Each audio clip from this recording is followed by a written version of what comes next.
All right, welcome back to another episode of the Hammers and Dice podcast. I'm Randy. With me are Reed, John, and Esteban. Hola, everybody. Hello. Ready for Hello. hot takes, friends? So excited! I'm very excited actually. The Legacies PDF for Astartes and Solar Ox dropped. As of recording this, it will have been yesterday, but I probably won't release this for at least a day or two. So it will be a couple of days by the time this is out. But yeah, the Legacies PDF dropped, and I feel like I can finally start writing my lists again. There's definitely been a little bit of a limbo for a lot of us. I think had some legacy units from 2.0 that we were waiting for the legacies for like 3.0 to drop, so we could like actually include those units. And I think one thing that we wanted to touch on is I actually saw like someone post in a Facebook group this morning about like the differences between the 30K Legacies PDF and the 40K Legacies PDF, and I really appreciated what they were trying to say. So I wanted to kind of repeat it a little bit. A lot of people online have been saying like, oh, like units going to 30K Legacies means that like they're trash. Like GW is never going to like have models for them again. They're going to go in the bin. They're not going to get any support. Which for 30K is not necessarily true. There might be a couple things that are like leaning towards the way of the dodo, but like they're different game systems, and Games Workshop approaches them differently. Like in 2.0, there were some units and legacies that got added to campaign books as the edition went on, and they've said the same thing about 3.0. Like there are units that are in this PDF and some units that aren't even in PDF that are going to get new rules in the journals. So that's something that hopefully should put people's eyes at like or minds at ease about that. And also every Horus Heresy event that I've ever heard of, like literally across the world, allows legacy units. Like this is not 40K where it's like, oh, you can't bring those to an event. Like not only that, we're trying to encourage people, like, you know, a lot of the times we have our own mechanics that kind of like help to emphasize the kind of flavor. You know, it's like we're never trying to shy away from legacy units.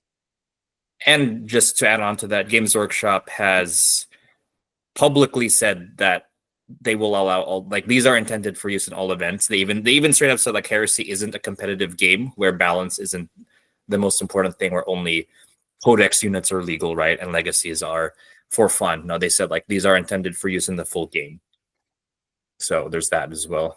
And to add on to what Randy was saying with the quality of the units, yeah, like they're a lot of the legacy or legend stuff in 40K. They're not good, not in the sense of like, you know, we care about OP or not OP, but there's just, you know, if your Bane Blade's like 1,000 points and doesn't do anything, then probably not going to take it, right? Or if your units are, or your Space Marine elites are like that. But, and I think I can speak for everyone, like looking at the Legacies document, some of these units are pretty solid, and super excited to see them on the table. And it's good to see like a lot of things that came back. So like I'm was really worried about the initial release of the third edition when like we saw that, like, you know, for like Night Lords, the Atramentar, like these things that keep kind of like almost making it every edition, that they're like, okay, here's some like rules that we put out in the PDF, or eventually they did the exemplary battles for second edition. I'm glad to see a lot of those have made it back in the Legacy PDF, and I think that you know, bodes really well for like what's to come. I think we're only going to keep getting more stuff in reality. And it's almost like we're like the beginning of it is almost like an FAQ for the main Liebers, because every single legion has new weapons, and like a lot of squads, like the Varigir, can now have all of their options. The poster child for losing options. You know, that like everyone was losing their fucking minds over, like the Varigir losing their double axes or whatever. Like they have them all back. You know, like you don't have to tear the arms off your Varigir. You don't have to tear the arms off of your suzerain. Like, they got hammers back, right? Yeah, we got our hammers back. I literally wrote a list this morning where my suzerain have their thunder hammers for 10 points. I really hope this as well, like, kind of pushes us all to be like, you know, as much as like I'm sure people were upset when it wasn't in the initial rule book, like I think we should all be like really happy now that we have it and kind of ready to receive the edition and kind of its full breadth now. Because like you said, Randy, like a lot of us were missing things, and like now we can kind of really give the full overview of what this new edition kind of can be. Yeah, to quote one of the dudes in our Discord group, the game is finally out. A full game, full release is here. Exactly. So I think, But are we the full release until we get demons and sisters and all that stuff? Not real armies. let's not start Basically, the How many sisters. demon POV novels do we have?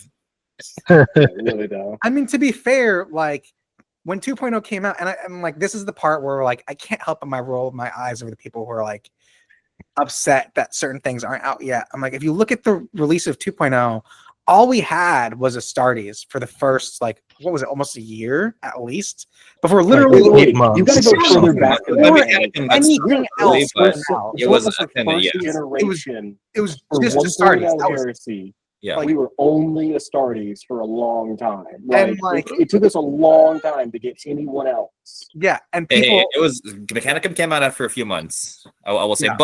but to everyone's point, at launch it was I'm just saying Space first. Yeah. Yeah, No, for I'm saying a couple for months first it was just edition. Space Marines. Yeah. Yeah, But then, but the idea now that now we have plastic armies for 2 new heresies, like this for last edition, is really good numbers for us, truthfully. yeah.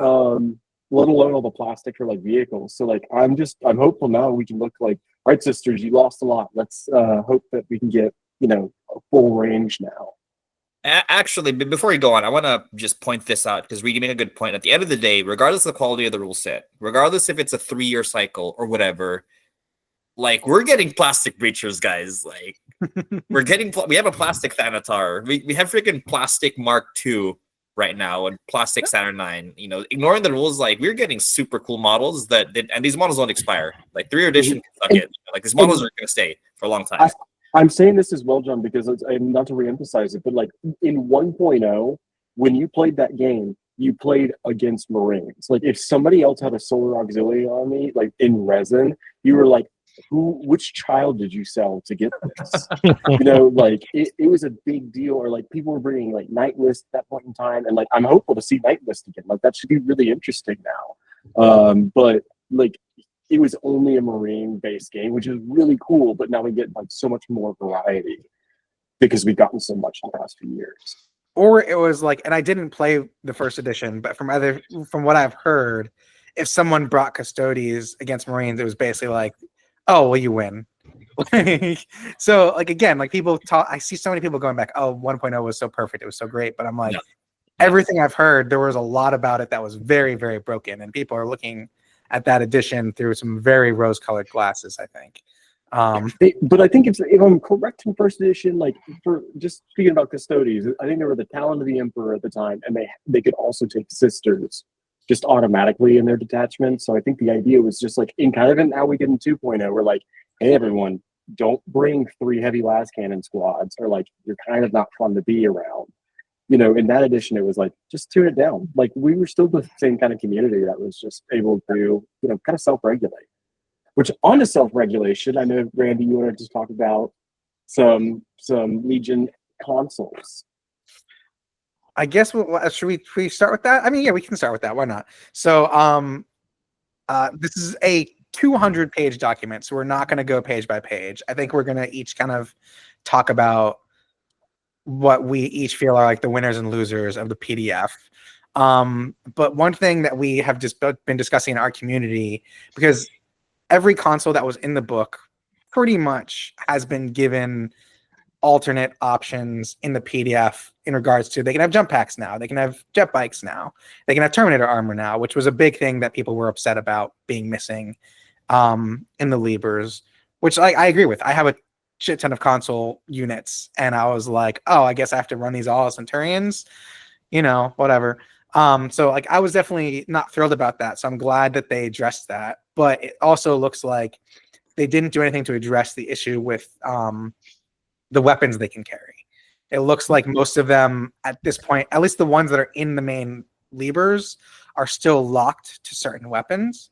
If mostly if they're in jump pack or bikes, because the Terminators they get full options as far as I see. Where it makes sense, right? A champion, one, you can get a combi bolter and combi weapons, but you can't get a power fist because you're stuck with your Paragon blade, right? Or a librarian, you're stuck with a force weapon. You can't really get a chain fist for your librarian. But I'm seeing like heralds can upgrade their power weapon to a power fist. Like they don't have to have a power fist like the GW model. So it's like I'm really not seeing where the controversy is, except for like the siege breaker last. So the big thing is the champion, where because it's so specific. So a champion can only have a Voltite Serpenta or a Combi Melta, because that's what the model has. And I think that's like the poster child for like, ooh, where's my customization? You know. Now I don't know anyone who cares to give their freaking champion a plasma pistol. Like, let's be real, guys. Like, who's giving them like a Volkite charger, right? But that option is not there, and that's kind of where the controversy kind of stems from. Yeah, I mean, so I think this is a relatively minor thing that's easily fixed. And like I'll put the text for, if you're watching this on YouTube, I'll put the text for like kind of what we're working out. Basically, you just take the console options in your community and just say, if your whatever close combat and or pistol option your guy comes with, you can add or you can exchange a close combat or pistol option of equal or lesser value for free, or you can pay the extra points, whatever it is, if it's something additional. So if you have a siege breaker that you happened to have modeled with a power fist, then you would be able to exchange it at no cost. If you have a master of signals and you wanted to give him a chainsword, you have to pay the 5 points, whatever it would be. So that just like would allow people who have certain things modeled a certain way to swap them out, doing the least amount of change to the way the rules are written. So I feel like that would be like a pretty simple compromise that I can't imagine anyone in the community really having much of an issue with.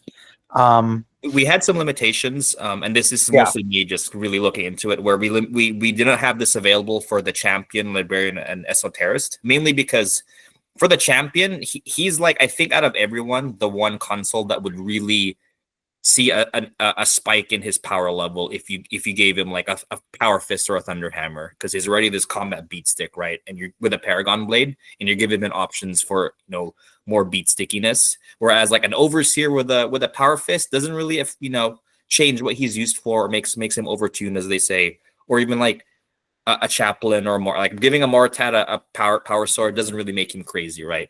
And for librarians and esoterists, we kind of avoided that because I haven't read the full Psyker rules, but I can't even imagine what kind of stupid combos can arise from giving a Bioimmense to Librarian with Power Fist. They also already have like a lot of good options with their force weapons. Like there's multiple good force weapon options. Yeah. So it's more like the things that are locked to like, oh, the Master of Signals can't take any close combat weapons for whatever reason. Yeah. Or it's stuff more like for that. Well, the Master Signal can now take a jet bike, which is interesting. They couldn't.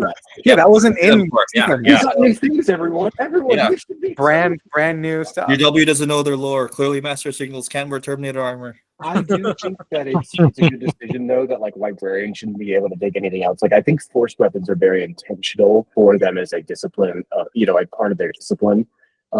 So I think really the more I look at it, the only one that I'm kind of shaking my head at, like I know John, you were talking about the champion and like adding all those extra things onto it, but like in truth, I'm paying for a champion to kind of have the Paragon blade. Like that's what he gets by being a champion. Yep. And in that way, like if I start spending money on a plasma pistol, I'm just like, I'm cautious to just add on those extra points because it feels like I could probably take those 5-10 points and put it up. Yeah. Now, ideally, I think each console, if our listeners really want to get into this for their campaigns or communities, ideally every single Centurion or console has an individual upgrade list. Like I love Reed's example because a champion should I don't see any issue taking a plasma pistol, but giving a power fist might be too much. So ideally, you have like a champion list, right? And for maybe a librarian with like a plasma pistol, but not a thunder hammer. But this thing we added, it's kind of like a trial run to, hey, let's just give all these guys the basic warrior lists, and just so people can use what they have, right? This isn't super competitive 40k guys or Age of Sigmar or Star Wars Legion. Like, it's a narrative game. Make your community rules that make sense. But on the flip side, also be wary about giant sweeping rules changes. Like if you look at our Discord chat, there's a lot of like, hey, should we change dreadnoughts or should we do this? Like, the game's been out for like 2 weeks, a week actually. So let's just keep it simple for now and then go from there. Maybe read an LVO, you'll have some cool stuff. But I think now it's hard to see what would be better for the game in its like, week-long state, right? So if you guys don't mind, I'll talk about LVO for a second and just say that, like, first off, I just got my rule book yesterday, I think. And right, Randy, that's when I saw you? Yeah. Yeah. Yeah. So I got my rule book yesterday, and I still have not gotten any of my Libra book. So it's like the idea of how to change stuff for LVO is very fresh right now. And I actually think the most thing I can do for it is just try to encourage us to play almost the basic line Heresy at the moment. The more I try to customize it at the moment, the more kind of screwy it can get before we kind of know what we have. I will say that if anyone has any comments, about how we can try to, run stuff for LVO, I'm always looking for input. So if anyone wants to comment on our videos and give us something that you think that we could be doing, I think really right now what I'd look at is maybe doing like crime slots and trying to figure out how I could make some kind of, campaign specific slot that people might actually use. Or just trying to encourage people with certain play styles. So who knows? Yeah. We'll I see mean, what honestly, happens. because LVO is coming so soon to the edition this year, it feels like it's going to be a very good litmus test for like, okay, we play the basic game, no changes, and just see, like, if there's so many people who are, I'm sure, going to be bringing a wide variety of lists. Mhm. Like, it'll be And great this year's seeing like where if any the cracks are. Yeah. I mean, my only concern with LVO, which I honestly don't know how you would fix it, is like making sure everyone's list is actually legal, because it's like a much more complicated like list building system than it was in 2.0. Well, I will tell you guys that I have been thinking about the idea of, and I believe I've talked to some of you about it, but I'm giving this to the audience. I think the idea this year is maybe list submissions ahead of time, not in any kind of way of actually, trying to censor people on what they can take. It is clarifying and making sure that everyone is correct with their list building, because this edition is not easy, initially for list building. So it's less of like a, hey, let's find the cheaters, and like, hey, come on, let's learn how to play the game correctly so we can all, enjoy it together.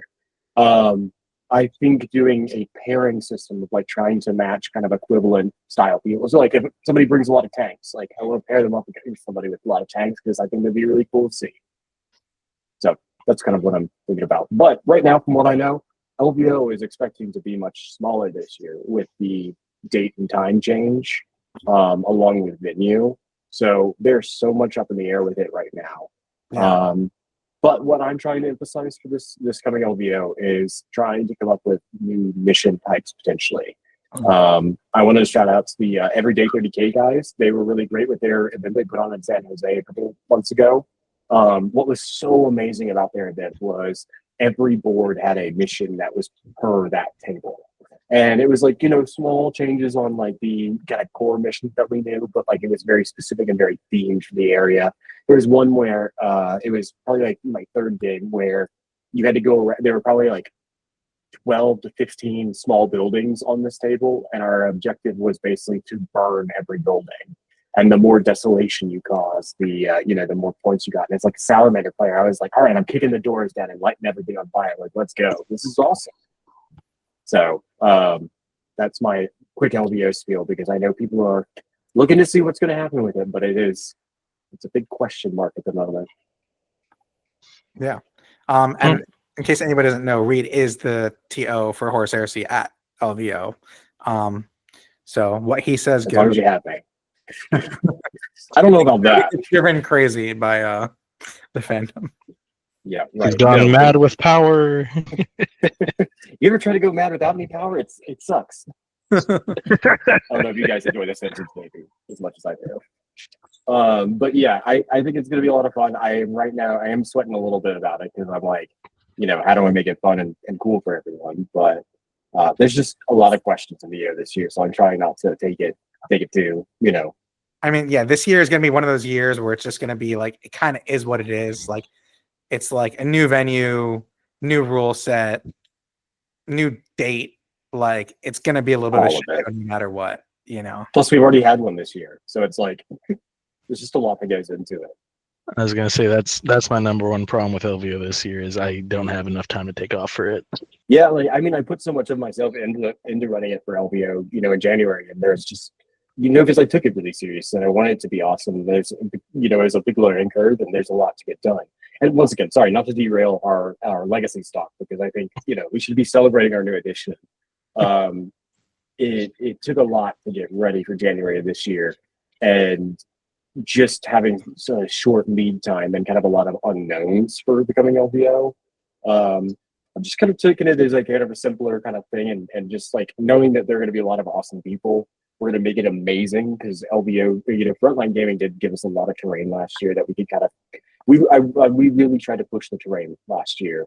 And I've been over here tinkering and making more a little bit here and there over the year. And I know other people have, and there's just going to be more to come, I'm sure.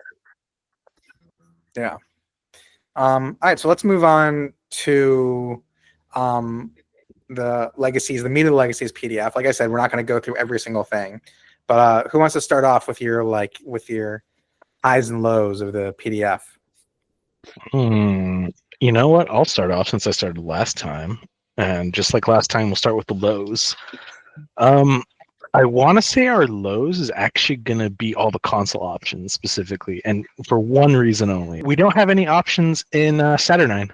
It's all Catapracti or Tartaros, but we don't actually have Saturnine options for anything. It's now just the Centurion and the Praetor. Well, I feel like that's there's going to be a Saturnine journal coming out soon, which is going to give us Centurions in Saturnine, but not consoles. So I hear what you're saying, Esteban. So yeah, it just seems like a weird choice. Thematically, I get it. Like there are very few warriors, according to the new lore, that could pilot Saturnine armor effectively. So leaving it to just Praetors or Centurions, I guess, makes sense. But at the same time, I feel like there's got to be at least a few guys walking around in Saturnine doing their normal thing. Maybe an esoterist, maybe a champion, maybe that herald or certain others. I think it would be a good opportunity for like conversions, especially for certain types. I mean, who wouldn't want to see like a forge lord in Saturnine armor? I think that would be a really cool conversion material, but we don't have the biggest, beefiest boy ever. Yeah, I think the biggest, beefiest tech marine. I'm curious what Saturnine is going to look like in terms of gear they could take, because right now the Praetor has like the three things, right? And the squad just has the fist. So like what is like a Saturnine, I don't know, not siege breaker, like a delegatus or a chaplain or a librarian, or they're gonna have Saturnine force weapons, like I think they're holding. I see the missing part of it, but I think they're holding back until we see the journal and then go from there.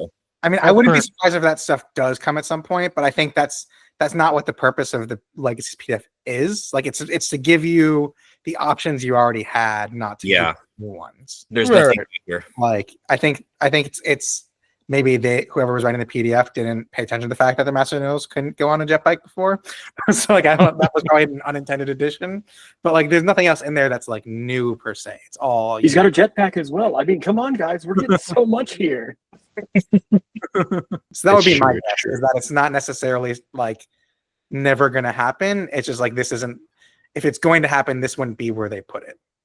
It's for stuff that was their last edition. I mean, it's Legacies of the Age of Darkness, right? Not expansion with stuff. And I want to ask you guys, like, can you see us getting more Saturnine kits? I would assume so this next, over the coming edition. So like looking at the current 40K stuff, like they just got their new Primaris Indominus pattern Terminators, and now apparently the rumor is they're going to get the Assault variant, which has like been kind of the a classic look for Indominus for 20 plus years.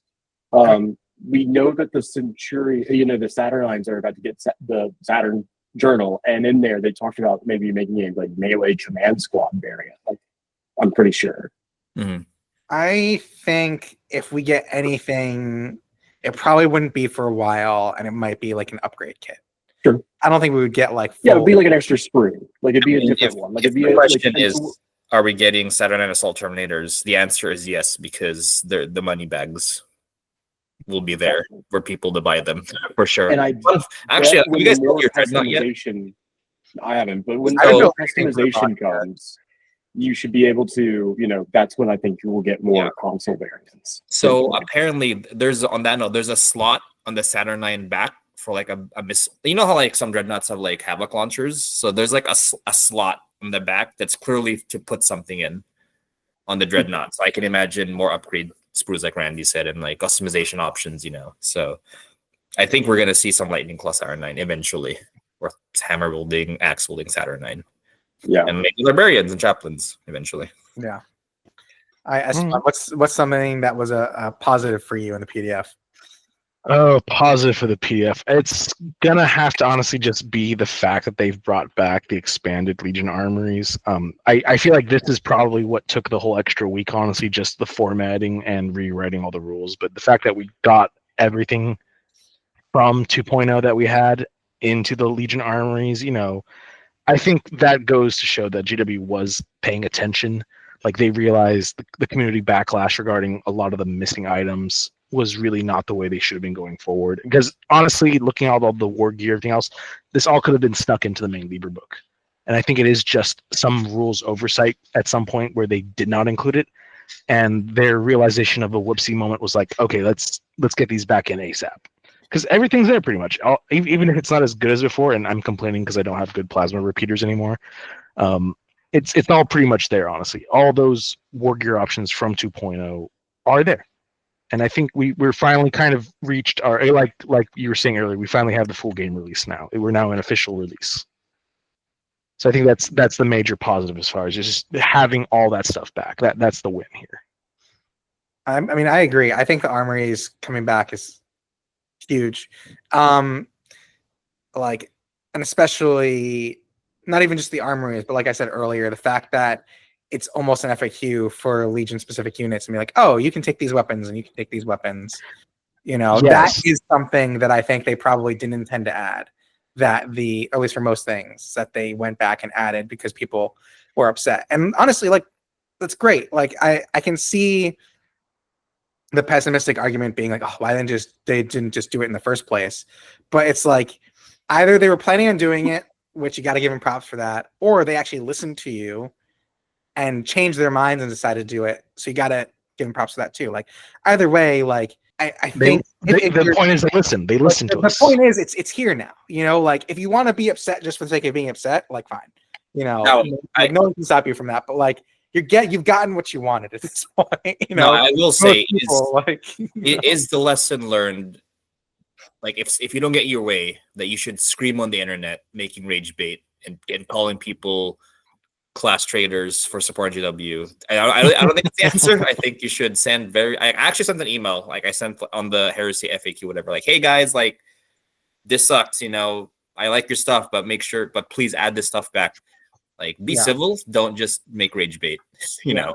I mean, to that point, 100%, our last video, obviously there are people who, when the leaks came out and in the last few months, have had very legitimate concerns, and I think we tried to empathize with people who did have those concerns. The point that we were trying to make in our last video is there was a lot of people who didn't necessarily have legitimate concerns, who weren't paying attention to what was being said by the company, who were just joining in and being angry and commenting on people's Facebook posts or Discord posts and just ranting. And there's no benefit to saying crude, rude things to people in the community, right? If you're upset with the company, reach out to the company and explain to them logically why you're upset and what you would like. Yeah, don't be mad at people for having fun. If someone is excited about a new rule set, let them be excited about the new rule set. There's no reason for you to tell them that they're an idiot for liking something. That doesn't do you or them any good. At the end of the day, this is a hobby. We all hopefully are in this because we want to enjoy ourselves in our free time. And why try to take that away from somebody? So that's what we were trying to say. We weren't trying to be dismissive of people who had legitimate concerns.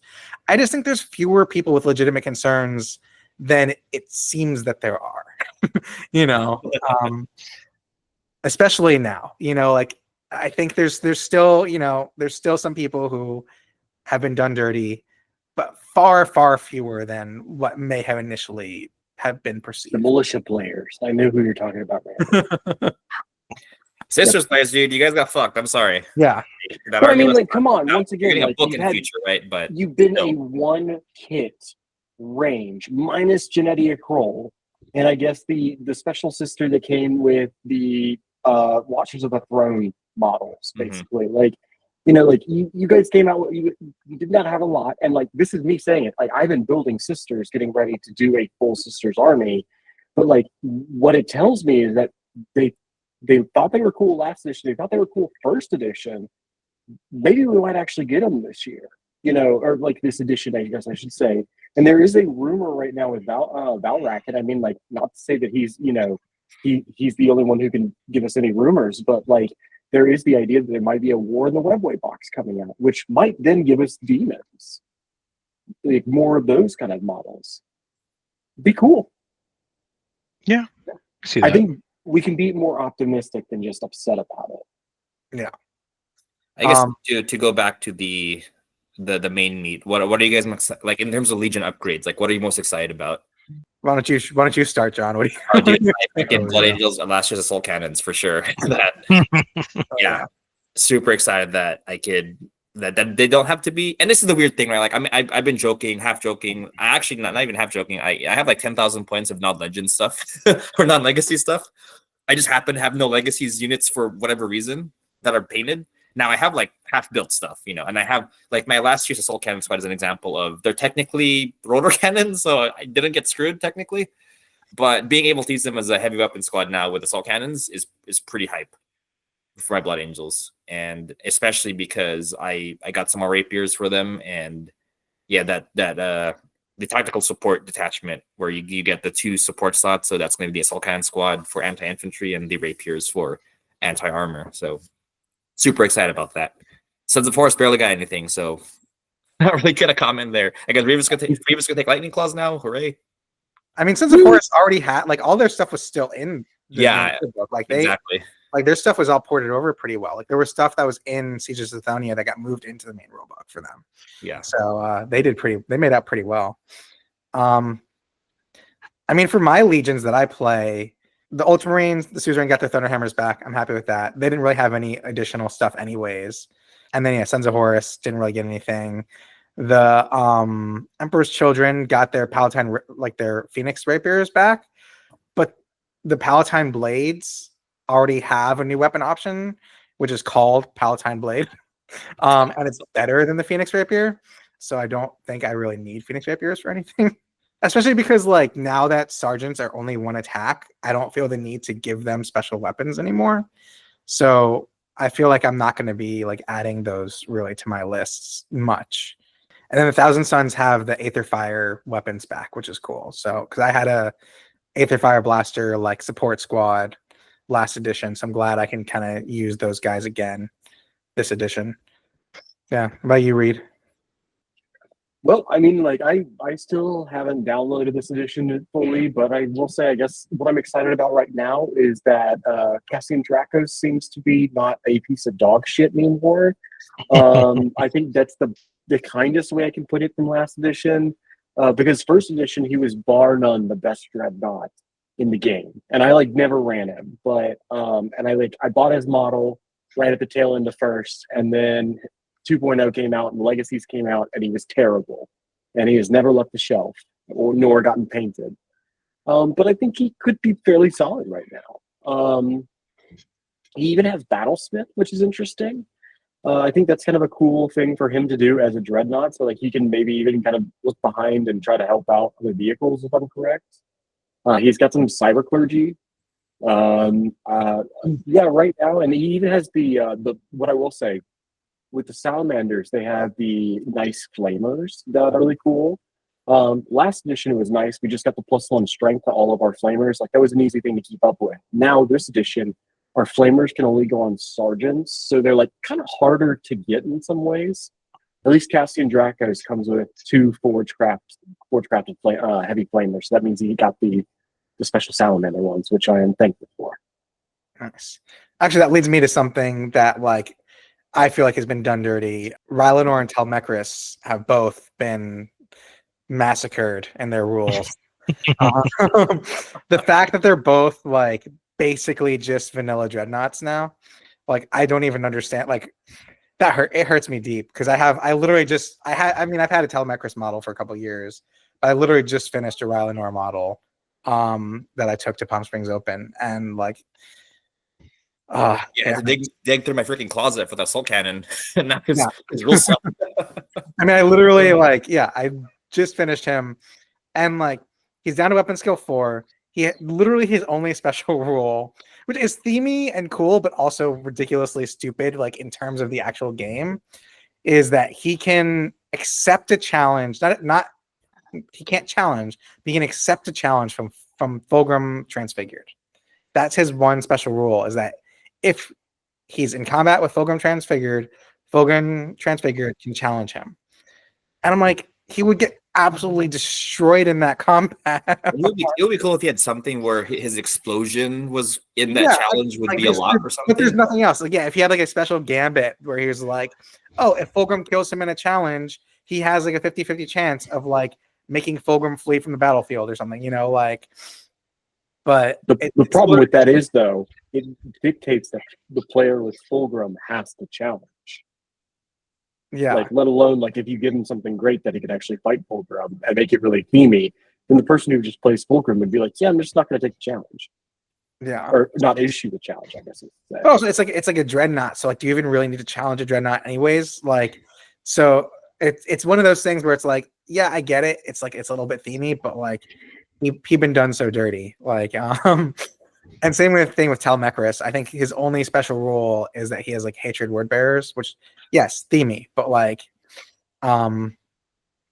hatred is not really that great anymore. And you combine that with he's still in weapon skill 4, ballistic skill 4. And they both only have carry as a soul cannon, so it's and like 1 Gravis Fists.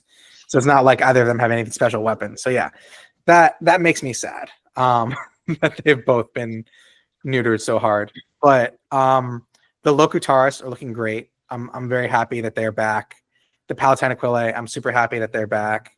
River Aggressors, like there's a lot of units that I have that like the Nemesis Destroyers for Ultramarines are actually like a little bit better this edition.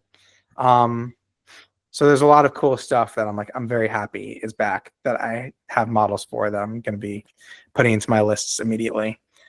I mean, if we're talking about specifics, like Legion-wise, I guess just the lack of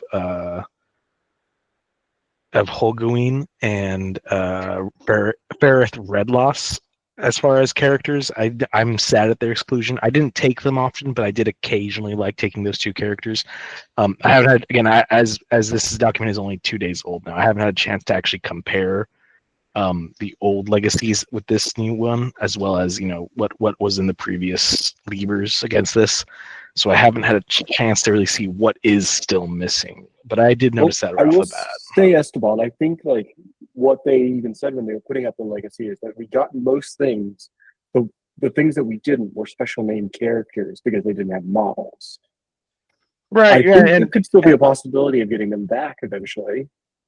Eventually, but again, now it's just the waiting game and waiting for additional journals. And again, I know we discussed this a little earlier about, this is not 40K legacy. This is not meaning that they're getting axed from the game, but it does leave that lingering question of, will we ever see them make returns, especially for certain characters that, even though they don't show up that much in the Heresy, they're still just really cool niche points. Like Rylor. Like Rylor shows up literally for the first 3 books in the Heresy, and that's it. Yeah. He doesn't show up for another 10,000 years, and he's in this.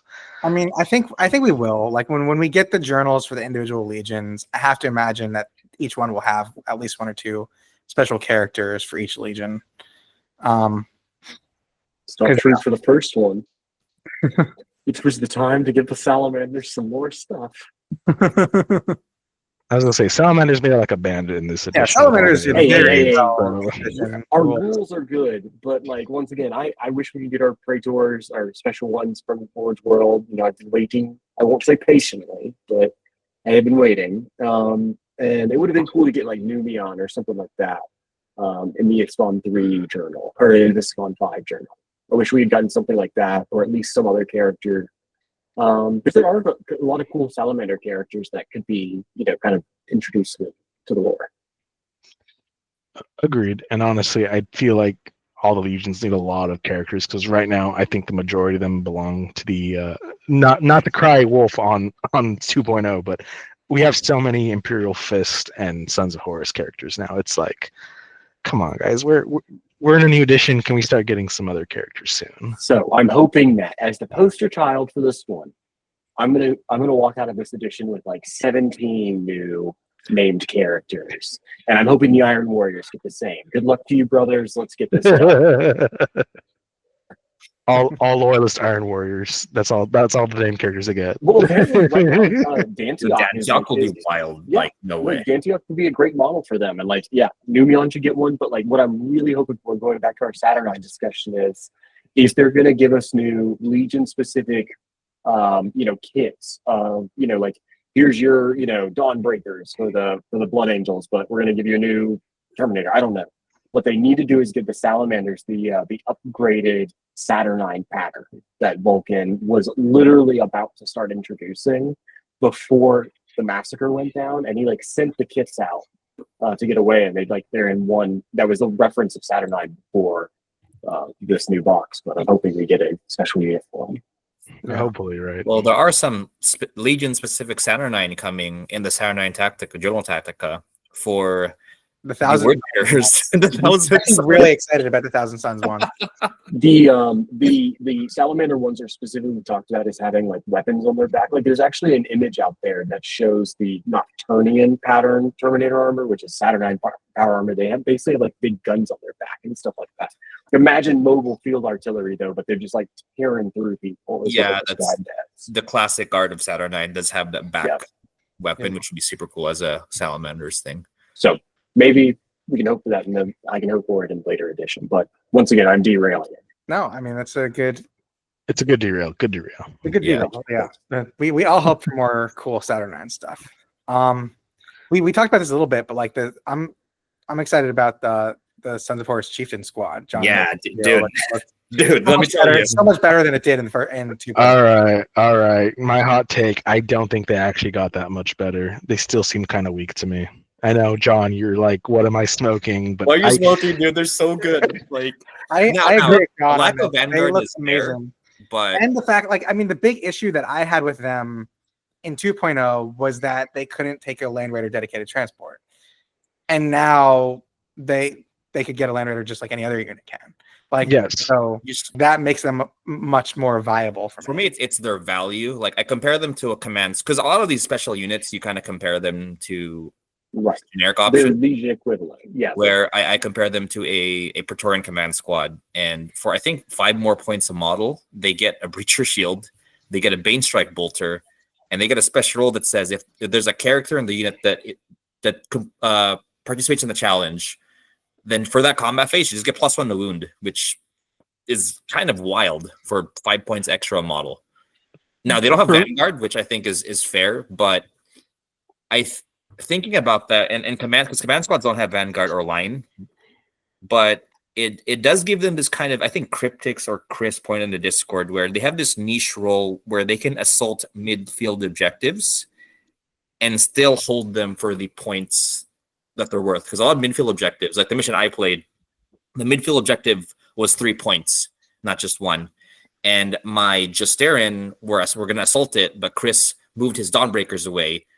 And I was able to charge them, but they moved far enough away where they weren't contesting the objective. So I didn't get the Vanguard bonus, and I only scored 1 point for holding that. If that was a command squad, I would get the full 3 points, right? So they have that kind of niche there. And yeah, like what Randy said, they could take a Land Raider, or it's easier for them to take a Land Raider now, which is super good. Yeah, I'm just really excited for this unit because I was going to build them, and then the edition happened. So I was just going to wait to see what options they have. And lo and behold, they in my opinion, have this insanely good glow up. It would look really cool, but it would probably not be great. Is you give them all like power lances and like theme them like Spartans.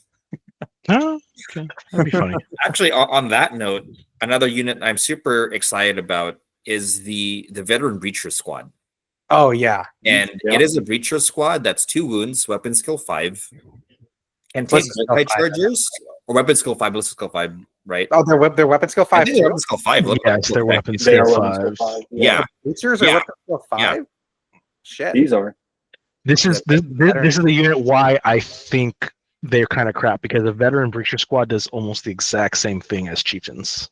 Yeah, they have 1 less attack and they don't have the +1 to wounding, but as we mentioned, we talked earlier before we started recording, how many times are you going to have characters actually in a challenge? They don't have Artificer. A lot. That is Like, big I They think don't have I think Artificer. it's so good They don't now. have Artificer. Yeah, see, John, I Yeah. convinced you. Now that you see Veteran Breachers, this is the reason why. No, I think better because they have a 3-up save. Like chieftains have 2-up saves. They're 2-up save is a little bit better, but That's all a little bit better. Points-wise. We talk about Points-wise. like 2-up save versus 3-up save is insane now. In this edition, yeah, have a squad with 2-up save is a huge bonus because I think there's going to be a lot more AP3 on the board because people know that you can't Artificer Armor, tank. But there's so much damage to veterans in general. Even 2-up veterans are still gonna be a problem. I think I feel like the veteran squad is just a little bit more useful. Again, because of Vanguard 3. It's the Vanguard 3 that makes me drive this. They have a 3-up save. But they're weapon skill 5, which is cool, but they don't come with like a close combat weapon. Neither do. Okay, you're right. But they have the same points cost for getting a power weapon, and they can take a chainsword for free, so they can just exchange their bolter anyways. So they fulfill the same functional role, and they can also take lightning claws. They have a 3-up save. I know that's your whole argument, John. I agree with John. I think is actually again to like you're talking it's about a dead horse, but I think a lot of units like Reavers, basic Reavers, I kind of don't like because Reavers like they'll die. It was the same issue in 2.0. Reavers just died too quickly. Yeah. Same problem the Marines always had in 1.0 and 2.0. They all die because they have a 3-up armor save. Yes. Yeah. And now this is a unit with a 2-up save, right? And I think that this I like this discussion because it gives credence to why you should be taking, or why command squads are good versus veteran squads. Because I've seen this kind of discussion where what's the point of a command squad when you can just take veteran squads, right? But command squads have a 2-up save, which I think is a huge advantage. And the chieftain squad has an extra attack each. So like you're talking about a 40-point difference for a 2-up save and 3 attacks versus 2 attacks. So I think that makes them totally worth it, especially when you're taking their special rule. Yeah. Now again, that special rule doesn't gonna proc off as often as I think people are hoping for, especially you, John. I mean, I don't know, man. You should play a game and see how many times challenges happen. Like declaring a challenge is. I think weirdly challenges are going to happen more than it did in second edition, because in second edition you didn't ever bother. I almost never bothered challenging. Yeah, but like it's way more fun. Side has 3 characters. There's going to be probably at least 2 challenges, which is more than I ever usually do. So if you're sticking a character in your river squad and you're chasing after your opponent's, character, if you're in a land raider. You've got your base 7 or base 10-inch, 12-inch move. I forget exactly what it is, plus the 7 inches. So like you have a 19-inch move, plus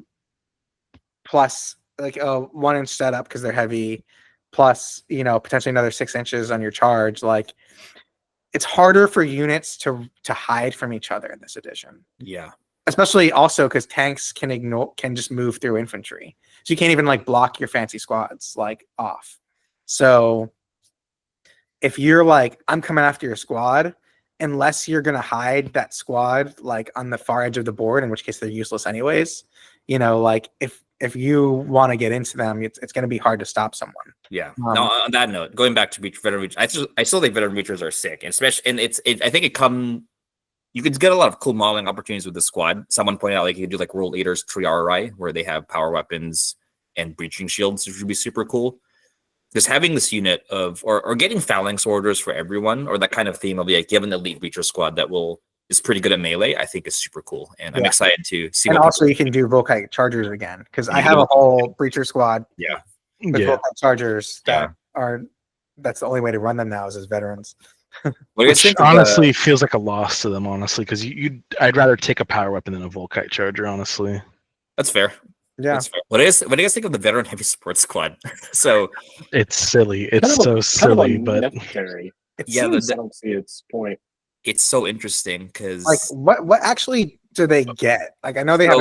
Can I cover this one, John? Can I cover this one? Yeah, please. Okay, so I think they do have one specific use, and that is because you can mix and match weapons, which means you can take 2 or 3 heavy flamers and then take all disintegrators or something, or whatever mix of your weapons is, and you can do some really cool status effect stacking. And specifically, it's not just heavy weapon mixing. They could also take special weapons, so regular flamers, plasma guns. Yeah, very interesting unit. Yeah, I like that status mixing tactic. Yeah, so being able to like mix different sets of weapons again is I think where it's going to be interesting. Especially, I think Blood Angel players are going to be wanting to take, because as I recall, the Alestis cannon gives panic, right? Or not panic. It's suppress. I think it's suppressed.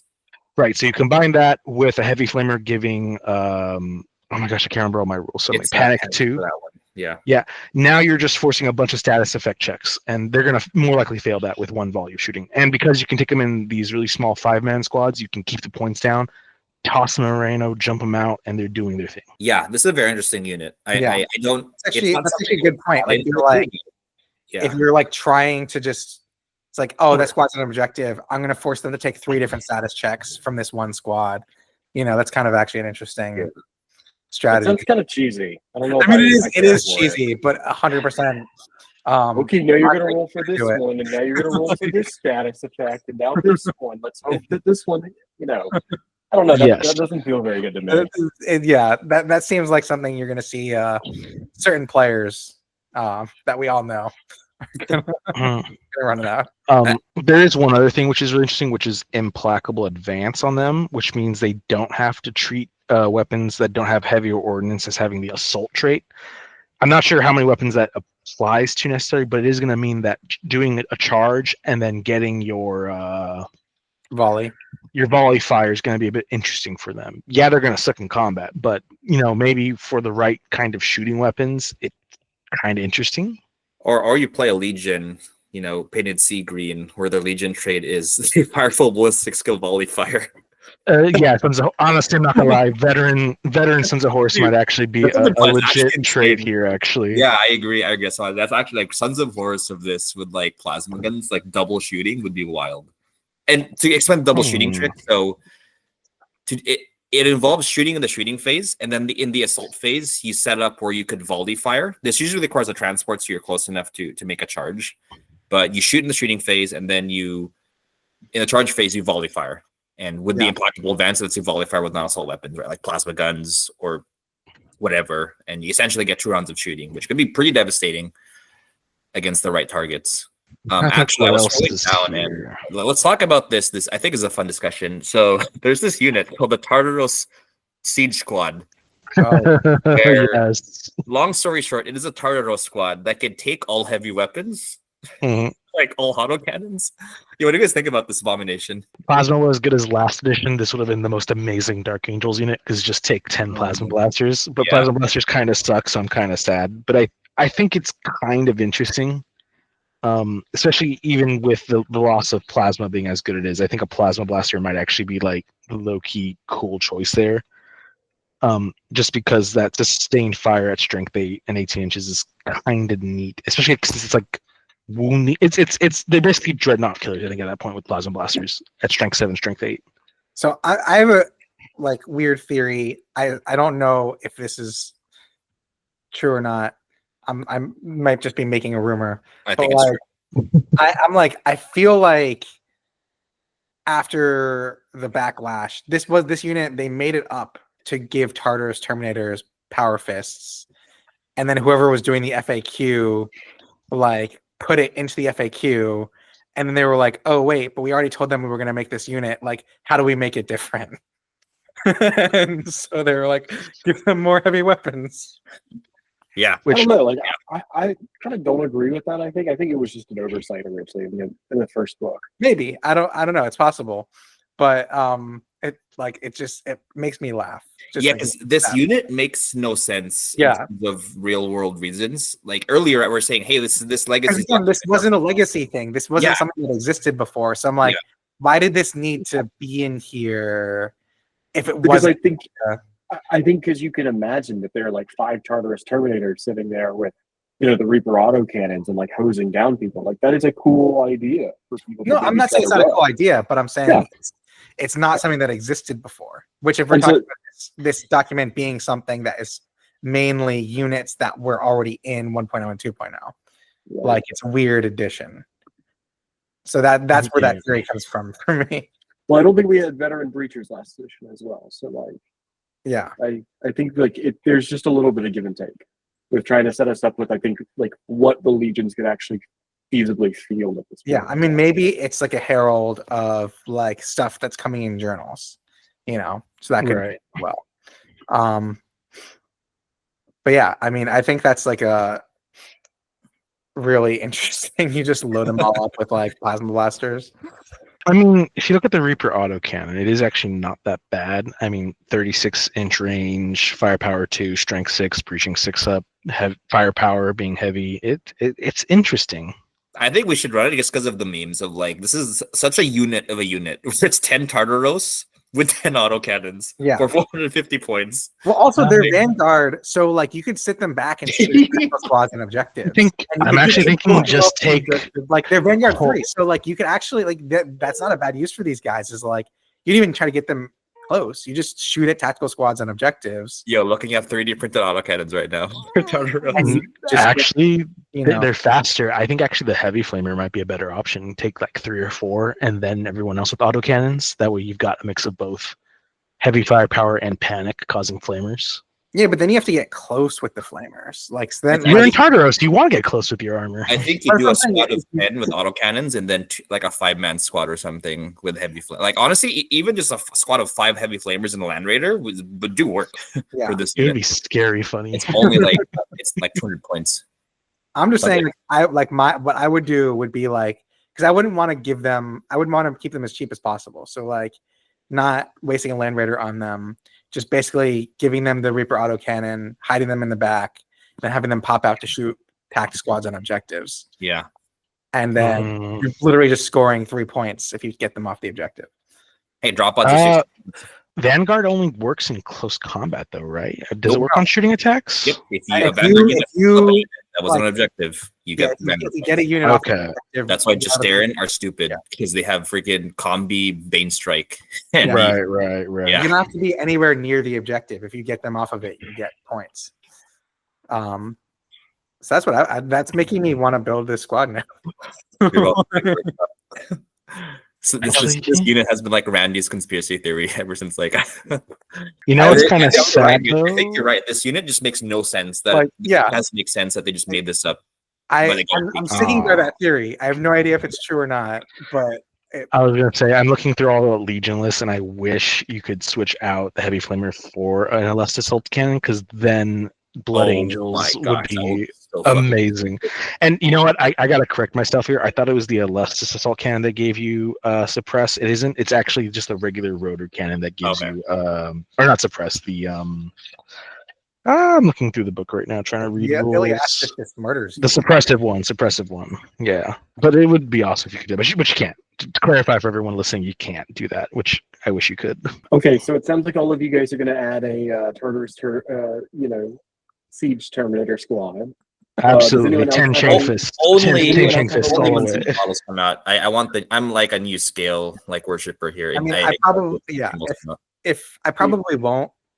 But yeah, if the new scale Tartarus comes out and I like the look of it, that's probably what I would build if I get them. I was going to ask you guys though, is like if you all had to get one unit from the Legacy now to add to your army that we don't already have. That you probably don't already have. So like for John, like I would assume from our discussion, maybe like the chieftains. Yeah, I have uncle Mark for this purpose. Absolutely, chieftains. Randy's going to do the Tartarus Siege Terminators. Honestly, for me, it would be the chieftains too, because I Oh, really? For my Luna Wolves. Yeah, for your Luna Wolves. Esteban, do you have one? Veteran breachers, honestly, just because I want to use meltaguns in my squads. And honestly, meltagun fit. If I have a squad of just 2 meltaguns and then 8 power fist, I think that's really scary. Like stupid scary, honestly. Vanguard, honestly. Actually, I don't know. I don't know how I feel about perdition weapons this edition. So I don't know if Sanguinary Guard are that much better than Dawnbreakers. I guess they can get combat shields, which is really nice. Having a 5-up invul in close combat is good, but I have to mull it over more. No, fair enough. I'm thinking in terms of Dark Angels, like. Oh yeah, sorry. I was just thinking. Like veteran breachers, I think are where it's at for us, because now we can really like take swords and stuff and do funny things. Yeah. I want to get a Castus Assault Ram. I don't know if it's any good still, but I just You know always what? kind of wanted one. I was gonna say I forgot about that. I'm gonna be converting 2 Raiders into the Land Raider Achilles with the introduction of all these kits that we got. And I feel like this is actually a really interesting transport for what it is. It's because it's still really cool because you got the two sponson mounted twin multi meltas and the quad launcher. You're at capacity transport 6, but it's just so neat. Yeah, I think that's a solid unit. You're at 280 points. It's just like scary with the changes to Melta and the change and what I just kind of said that it can't still take Phosphex, which probably would have broken it honestly. Or you could, for 10 more points, get a flying Spartan. That's going to kind of drop your guys off, and then have the big melta cannon on the front of it. The Cassius assault ram is cheaper than a Spartan, isn't it? Or are you talking about something else? Yeah, The it's the 10 Land points more than the Land Raider Achilles. Wait, Oh, it is 10 points. You're right. You're right. Wait, It's- I'm just saying. The Magnum Melta cannon is just the it's a two-shot flyer. cannon. It's not that great, honestly. Yeah, I'm not saying it's gonna be great. I just like, I think it's kind of more for the memes. Like, truthfully, if I had to make one thing off of the Legacies PDF right now, it'd probably be Cassian Dracos. The second thing behind it would be a Thunderhawk transport. So like, I'm not doing this for legitimacy or for, No. for anything good. Fair enough. You know what? I am kind of sad we don't have Legion Baneblade options anymore. I kind I of know. wanted to take a giant plasma blast gun. What's it called? From The Stormblade. the Stormblade, yeah. Just because that seemed kind of funny, even if plasma weapons suck. Actually, you know what? I do want to talk about one thing before we call it quits here. Battlefield fortifications are back in this Legacies document. I know nobody So ever excited used for them. that. I'm excited for it. Like, I love emplacements and fortifications. Let's go. What are your thoughts? I know Reed is super excited. I'm kind of feeling mid on these again as per last edition, just because it's like, why bother taking them? But they seem interesting. It's kind of funny seeing the Hammerfall bunker here, honestly, Why, because it's why like are you guys a doing 40K this? Why model. say that, Esteban? Like, no one ever finds them. They're bad. Like, but they're just fun to like. They're fun to see. They have I some fun. guess so. They have fun rules sometimes. I have a question though. Why is the Aegis defense line a vehicle, or has armor stats for the core platform? It throws me off here. New rules. I think you could blow them up now. Yeah, because last edition they were literally like you couldn't. They just like gave you a 5-up. Yeah. Like involved. Yeah. Forever. Like, there was like Yeah. nothing you could do about it. I think they're neat. Not particularly hyped about them, but good for people who are like all like 3 of them. Yeah, like at least now you can get rid of the Aegis defense line instead of just being like, oh well, I'm just gonna ignore things behind it because I can't do anything about it. Right. Yeah. Actually, you know what? Fortress. Fortress of Redemption. I was gonna say Fortress of Redemption has an interesting rule. It has orbital defense. So the giant like It, Dark like, Angels shoots looking out. one. Yeah. Yeah, The just- macro cannon one for the Aquila Stronghold, like literally you'll shoot down drop pods basically. Yeah, Aquila orbital Stronghold. defense. Orbital defense special rule. Yeah, you're right. Mhm. Okay, I see it. now. Actually, the Aegis defense line got nerfed even harder because only infantry or Paragon in base not contact vehicles. with it gets a cover save. Right, Last right. edition, Which is what it should be. anything behind it gets a cover save. So that's Right, which pretty it big. should just be the infantry in these kind of fortifications. Yeah. Actually, I guess moving on from the fortifications, but this has been a point of conversation online. Is the Delegatus letting you take another Apex attachment? Do you guys think that that's too much? I personally don't think so, but yeah, what are your guys' thoughts? Because on that? I think it's similar to the champion. The champion lets you take command and elite and like a extra 10. You know, I think it's more flavor, but I don't know. I just don't see as much use from the Delegatus anymore. So like if it Yeah. gives him a niche to occupy, I think that's not a bad thing. Where like last edition it was the idea of like I need to get a right of war. So if I take a Praetor, do I have to kit it out and give him a bodyguard? Compared to a Delegatus, who you just like you used to unlock, you know, whatever right of war you wanted, and then you basically he's just a tax at that point in time. yeah, I mean, I don't see it being. And again, this comes back to like, if someone wants to figure out a way to break the rules of the game, they probably can.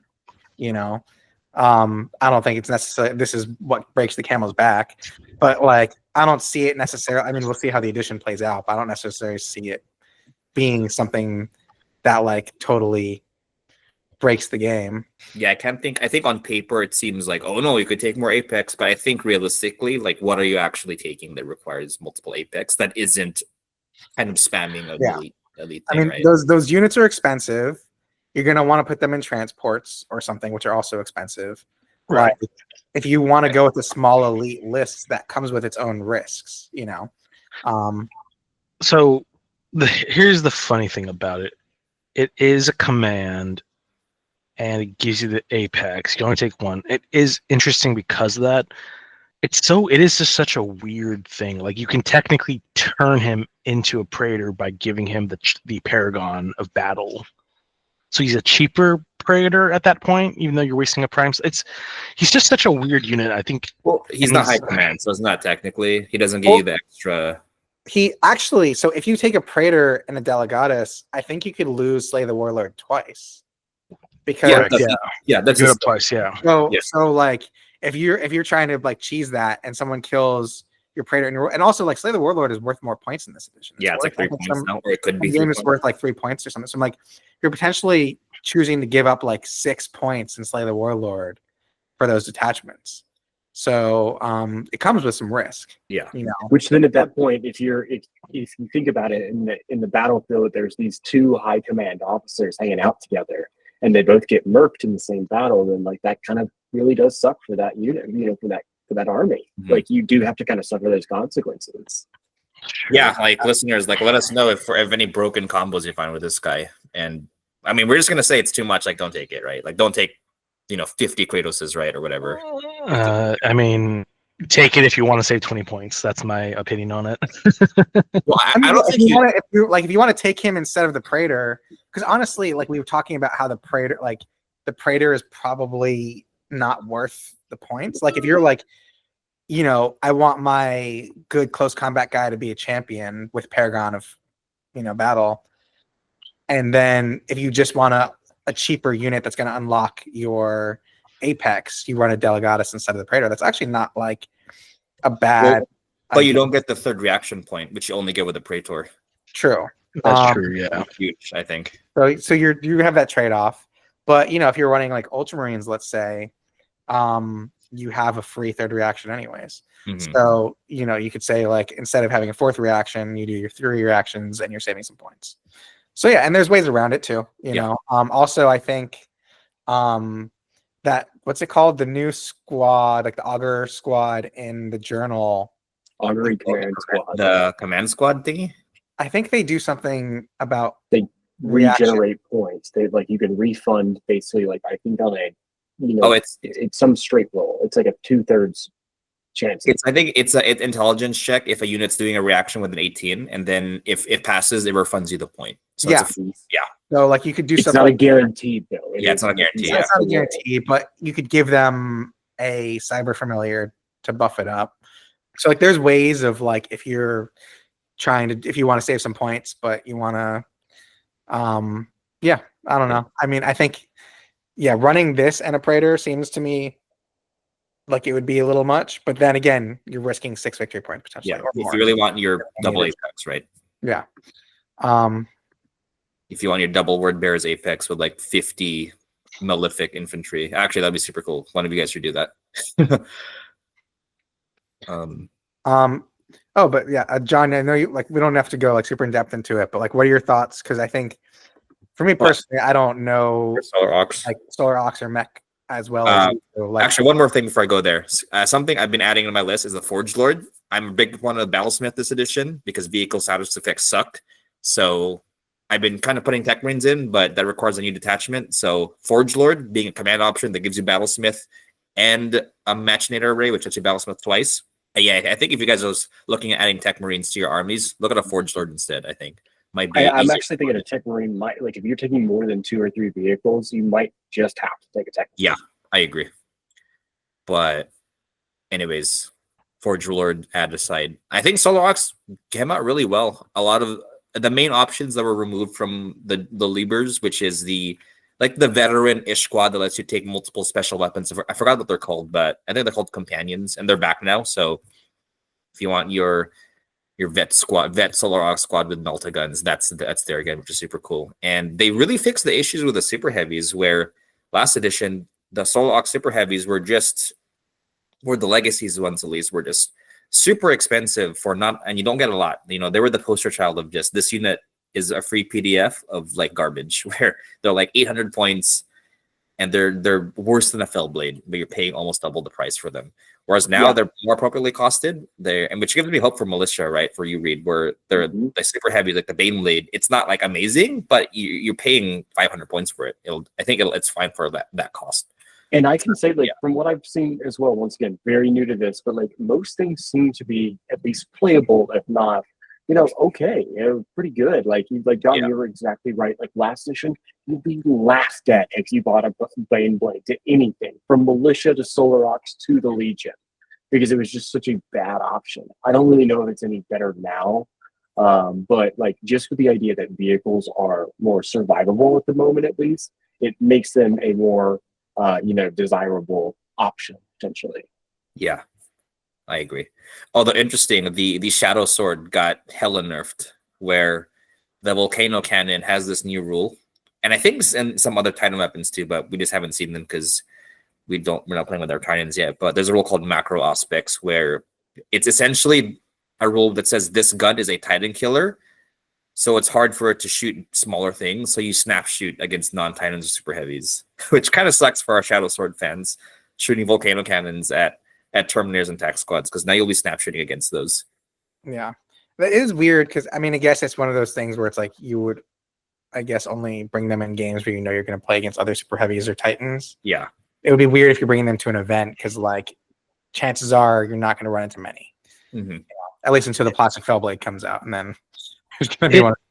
Let's go. I was say it is still a 3-inch blast, so even if it does scatter, it's only scattering a d6, so it's got a decent chance to still hit at least.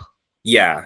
Essentially, you're gonna accept that it's gonna scatter. It's still The Tormentor has that same rule now, like Perturabo's the Shadow Sword, tank.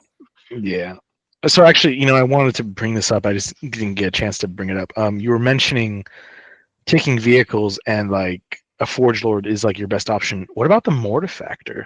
Oh, the Dreadnought guy? Yeah, the reason why is because he's got Battlesmith too, but he's got a Corpuscent Stave, which is a crazy ass combat weapon. Have you guys seen that weapon, by the way? It's a shock weapon that does like all 3 statuses. Yes, it's only AP3, but it's strength +1, attacks damage, and the attack status is just your attacks and then damage 1. But it's got shock, pinning, stun, suppressive. It's like the wildest weapon I've ever seen. Oh, shock is vehicles only. Oh, is it vehicle only? Yeah. It's if you darn. Okay. Vehicle.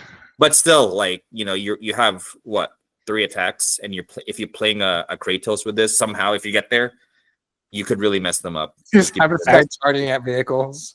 Actually, I was gonna say so you shock him, all 3 of those get put on him. If you hit with all 3 attacks, does that mean you deal an additional 1, 2, 3, 6 points of damage? No, shock doesn't. No, I remember reading this. Shock, if you're doing shock and it happens more than once, it doesn't stack. You don't get the hull points. Yeah. The shock ball specifically says that. Yeah. Okay, so it's just a neat way to maybe get a bunch of statuses on a vehicle or an enemy dreadnought or something. He's cool, but I like the Forge Lord because he can Battlesmith twice. But I mean, this guy lets you take dreadnoughts, right? If you really like Contemptors, he lets you take 3 in a slot, which is more than 1 Centurion. So which I mean, it'll be interesting to see what the role of Contemptors is now in this edition, or dreadnoughts in general. With their weapon skill and ballistic skill reduction. Actually, with the Mortifactor being mentioned, do you think running a dreadnought themed list is actually going to be a pain in the butt? Like if someone takes 5? I really don't think so. I think the fact that they died to Legion Elites, I think balances them out, and the amount of damage weapons. There's just so many tools that kill dreadnoughts really easily now. Like I honestly think even if dreadnoughts have weapon skill 5, they would still not be as good as they were. Yeah, I mean, I think agreed. What they did to them was probably overkill. I mean, we talked about this last. Yeah. They went too far. Like they didn't need to nerf them as hard as they did. I think they could have kept their profile the same and made it just like, and everything else that they changed was enough. Making it so you could only take 1 per detachment. Like it was all you needed, really. Yeah. I'm truthfully just surprised we're not getting veteran dreadnoughts at this point. Oh no, monkey's paw, the fingers curling. In reality, if they had just like even this Legacies PDF, they had just given us one entry in the elite slot of the veteran dreadnought of like, hey, one of your special snowflake guys has just gotten killed and gotten put in the dreadnought, and he just happens to be veteran stuff. No, it's going to be in a lever book. Is- Or it's going to be in a journal. It's going to be a high command spot.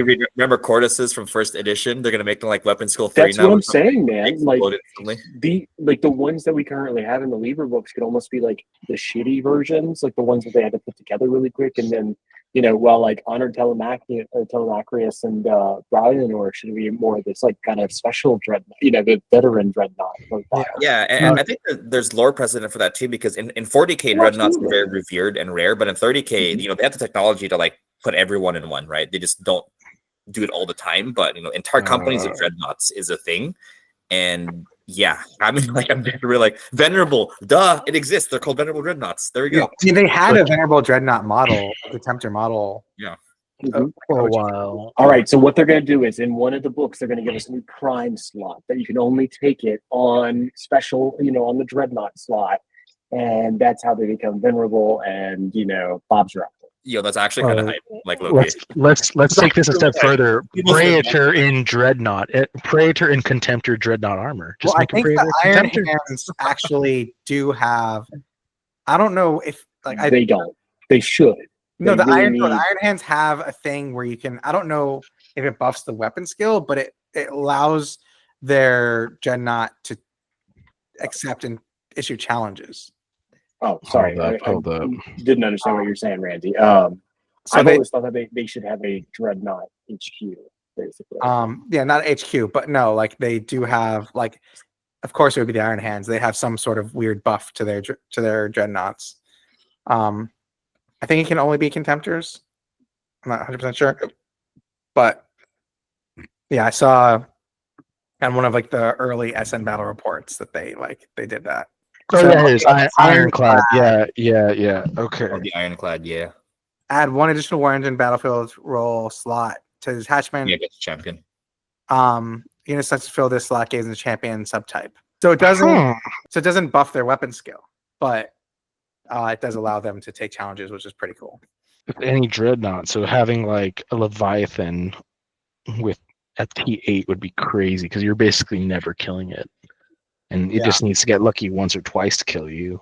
Or you can take Rylanor against Fulgrim Transfigured and And then die for no reason.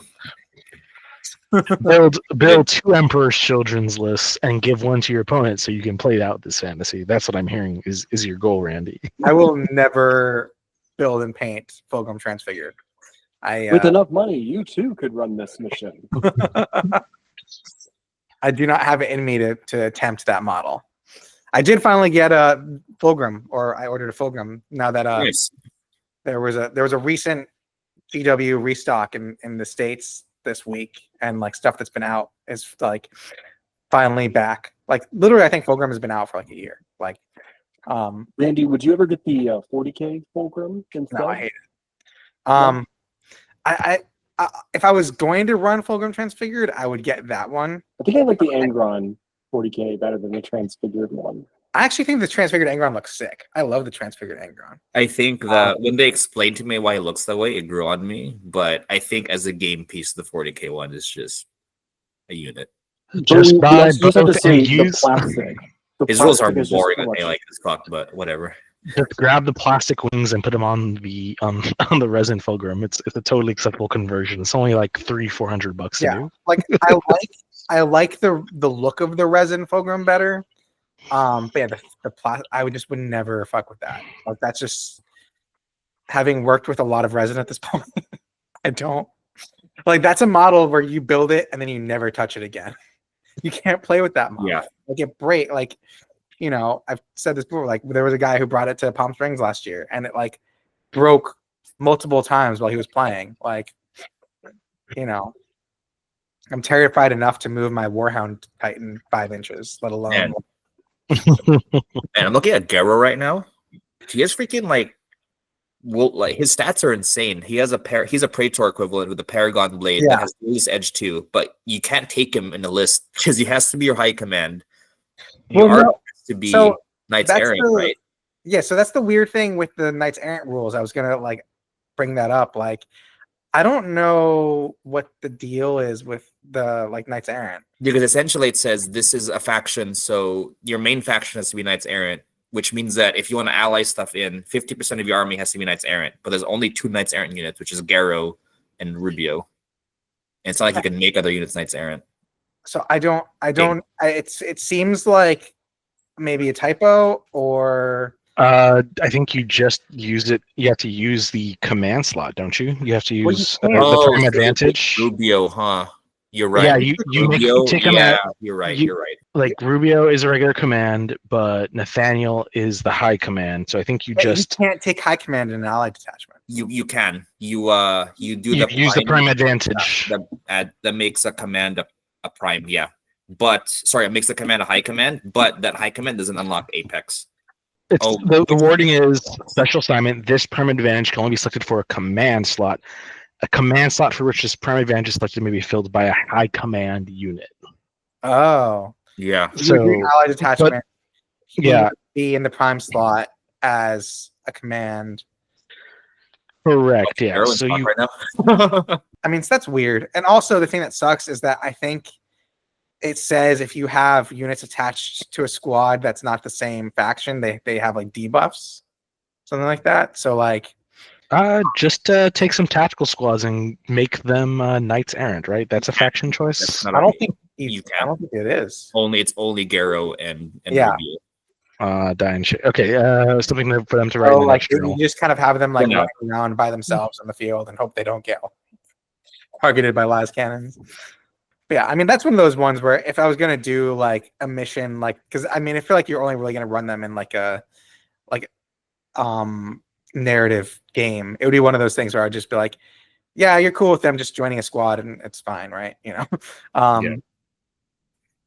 because yeah, I do want to do a battle report at some point that would be like on Calth, and it's like Garo coming to get Rubio as like the word bearers or destroying the planet. I feel like that would be a fun that rep to do. And I literally got both of those models specifically to do that, and we never got around to it. So it'll become a 3.0 bat rep. But yeah, so I think that's probably a pretty good place to leave it off. There's ups and downs. You know, we all recognize that this is an imperfect document, but it was also imperfect in 2.0. You know, like this game is a narrative game. It's not meant to be every unit is as optimized as possible. So, you know, hopefully There's less useless stuff though compared to 2.0, in my opinion. Yeah. Like if you think something looks cool, even if it's not the best, like there's no reason not to take it. You know, you can always balance out your list and add some stronger stuff. But yeah, you guys have any final thoughts? Or Nautics are back for Mechanicum. Hooray. I don't own one, but Ooh. no, it's great. I like just agreed with Randy. It's a lot of the units are very playable, if not really good. And I'm glad the options are back where you could take your Barragear options and your illustrious assault cannon squads. Yeah. Overall, 8 out of 10, 9 out of 10. Yeah, we've And gone now that we like have it, let's just go forward and like be excited for 3.0. yeah, we've reached 95%. Okay, maybe not. Like we've reached 90% list capacity. All we're waiting for is demons and sisters of silence, and I think then Inductee, we'll be complete. technically, for the 5 people who have inductee. Militia! Militia. Yeah. Yeah. Actually, Hey, you know man, what? W, if you give me the options, I might make like an entirely cavalry based army. So like I was gonna say that much more money. okay, so we'll get demons, militia, and then yeah, that'll be it. I think we'll then we'll get Well, then 100% capacity. there's supposed to be at some point an actual Liber book for the custodians and the sisters by the talents of the Emperor. So that's Which once again, fingers crossed, we could get a war in the webway. yeah. And that would be so fucking cool. Oh yeah. You know what? Maybe that would be wait, so demons are getting a PDF. What if that's the journal book? Maybe it's Journal Tactica War in the Webway, and that's when they get their full list. That's what I'm saying, man. I mean, it'll be interesting if they do a war in the webway, if there are demons in it. I mean, I could Because, see like, them doing like in a theory- war in the webway, but it's really just the custodians and the sisters side of it. Yeah, they could maybe just do that, but like really, if they gave us like one Demon of the Ruin Storm kind of like troop option, that could make kind of the baseline of like Classic brutes. it's not even like it'd be the equivalent of like how they did brutes, which were not dedicated to one god. If they did kind of a unaligned demon unit that could be your troops, then really what they'd only have to do is basically make a sister's jet bike and maybe a heavy weapon slot kind of like sisters thing, and they basically have a full army right there for the sisters to augment their current, one kit range. Right. I don't know. I think I feel pretty solid with that. If sisters got one or two extra kits that could be dual kits, they'd be there. Yeah. And we will at some point. We were a little overly optimistic and thought we might get to the Custodes PDF tonight, but that's definitely not happening. So that'll be a future episode where we talk about that PDF, because I have some interesting thoughts. I'm pretty happy with the Custodes side of it, at least. No Ateron though. Yeah, I'm a little sad about that, but also Meridian Blades. Like as fun as I had using them in the last edition, they were they were here and gone too soon. They weren't even in first edition. They were here second, and now sayonara. So. I'm basically just going to use my Heteron Blades as my like tribunes, basically. I'm curious to our audience as well, and this will be something I want to talk with you guys as we go along. But now that we are in our new edition, can we start kind of coming up with ideas about where would be cool journal options that GW should be looking at? So Saturnine, I think was the Saturn one that's coming up, I think is fairly inspired, because from what I understand, it will be about the Solar War, or that's what I could assume it's probably about. Shadow Crusade and Thramas. That's all I'm gonna say. I just want those two things. Yeah, everyone start thinking about your options for where journals could be, and pitching out ideas. Yeah, I mean, we could do an episode where we pitch 2 or 3 journal ideas. That'd be fun. Yeah. I just think this is another hot take, but I think they should focus on stuff in the Black Library books, not random conflict number 5 that they made up. I think that random conflict should be for the community, with LVO's lore or with Adepticons lore. I think the journal should be the stuff in the books, Istvan, right? Expanded, like Thramas, like the Shadow Crusades. Yeah. Well, I think Talaran feels like a really easy one, where we get an HQ for armored companies again. Don't get me excited, Reed. I really want to see that. I just think that there's we can look and see what we might have lost from previous editions as well. And like I said, the tank commander right now is one of them that feels fairly apparent to me. Yeah. Yeah. Thank you everyone for watching. Let us know what you liked, what you didn't like about the legacies, what you're looking forward to. And we'll see you all in the next one. Right? See you, everyone. Adios.